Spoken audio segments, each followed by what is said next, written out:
I will show how to convert this pistol into something else. For this I'm going to need some tools and parts.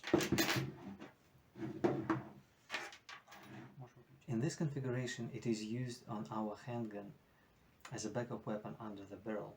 You can see it on our website. And with Picatinny rail adapter it can be used on any other firearm with a Picatinny rail under the barrel.